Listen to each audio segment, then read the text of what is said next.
ब्राह्मण लोग ये कहते हैं कि सबसे पहले ब्राह्मण श्रेष्ठ है। हमारी जो वर्ण व्यवस्था है उसके अंदर ये दर्शाया जाता है कि ब्राह्मण पूजनीय है, ब्राह्मण श्रेष्ठ है, ब्राह्मण का सम्मान करना चाहिए। ब्राह्मण सनातन की रक्षक है, ब्राह्मण के बगैर सनातन धर्म आगे नहीं बढ़ सकता है। तो सबसे पहले तो मुझे ये समझ में नहीं आता है कि ब्राह्मण एक विचार है, कि ब्राह्मण एक जाति है, कि ब्राह्मण एक धर्म का कोई तरीका है, या ब्राह्मण क्या है।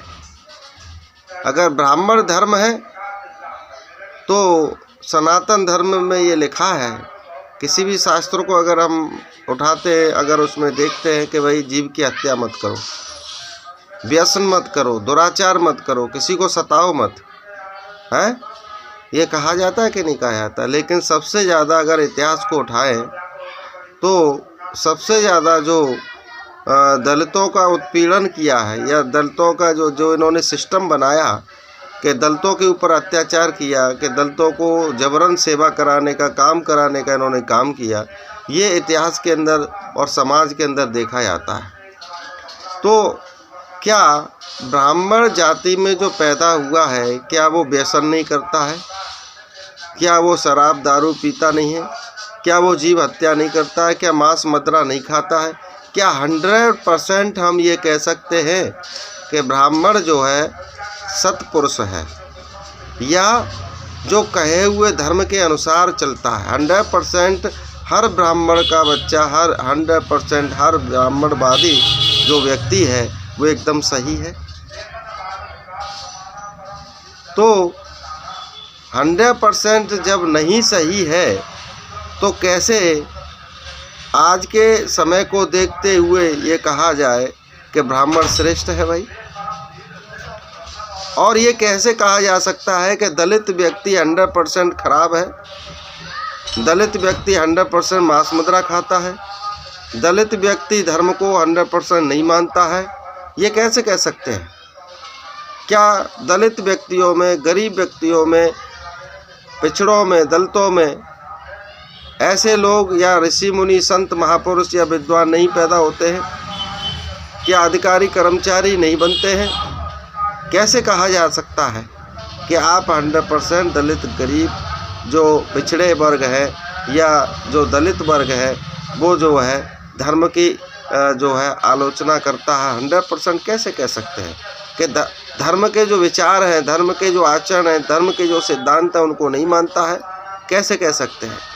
तो ये जो सिस्टम आपने बनाया है सनातन को दिखा कर के, तो ये सनातन नहीं है, ये सत्य का नाता नहीं है। सनातन मतलब सत्य, तो सनातन नहीं है, ये आपका खुद का रचा हुआ एक ब्राह्मणवाद है, जो कि आपने अपने सम्मान के लिए, अपने आप को श्रेष्ठ दिखाने के लिए, अपने समाज के उत्थान के लिए एक मनगढ़ंत एक इतिहास बना रखा है, एक मनगढ़ंत एक संविधान बना रखा है, जिसके द्वारा आप समय समय पर गरीबों को, दलितों को, पिछड़ों को डराते रहते हैं, धमकाते रहते हैं, पीड़ित करते रहते हैं, दुखी करते रहते हैं और इनका शोषण करते रहते हैं।